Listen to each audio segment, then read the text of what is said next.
किरण काशीनाथ ननोरे अवधूत चिंतन श्री गुरुदेव दत्त दत्त दत्त सुभाष बाप्पा महाराज की जय। बोला एकनाथ महाराज की जय।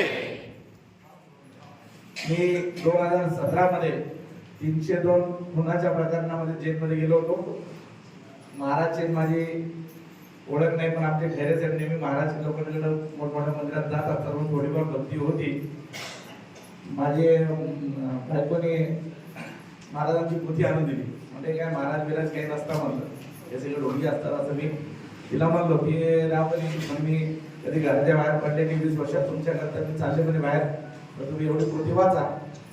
माझ्या बायकोने बुधवारी पोथी दिली आणि गुरुवारी ती सकाळी इथं आली तर महाराज म्हणे तो काही पोथी किती काय आपण पण त्यांनी वाचली नाही म्हणे, सगळे त्याचे सकाळच्या बच्चे घेतले, निमाची पूजा झाली म्हणे।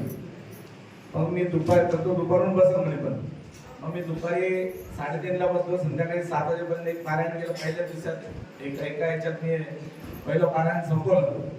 त्या दिवसाचा मला अनुभव असा तर माझ्या मांड्या दुखत होते, त्या मांड्या बऱ्या झाल्या। त्याच्यानंतर माझी बायकोनी इथं 11 घेट्या काढल्या। 11 घेट्यामध्ये माझ्या बायकोला फक्त 1 मिनिट चान्स भेटला। 11 महिन्यात 1 मिनिट बोलायचा चान्स भेटला। त्याच्यात महाराजांनी सांगितलं तुझा नवरा 21/10/21 या रोजी निर्दोष म्हणून मुक्त येईल, आणि मी 21/10/21 ह्याच रोजी 302 केस मधून आम्ही निर्दोष मुक्त झालो।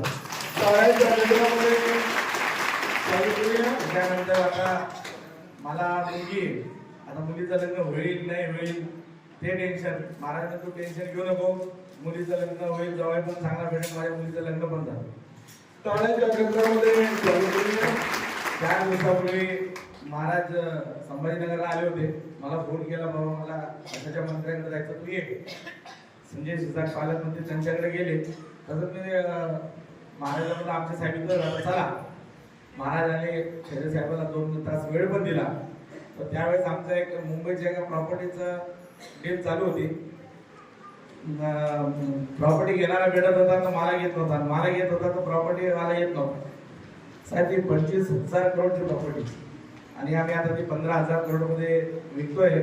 मालक पण आला आणि त्याला गिरायक पण लागलं। फक्त महाराज एवढीच विनंती आहे की लवकरात लवकर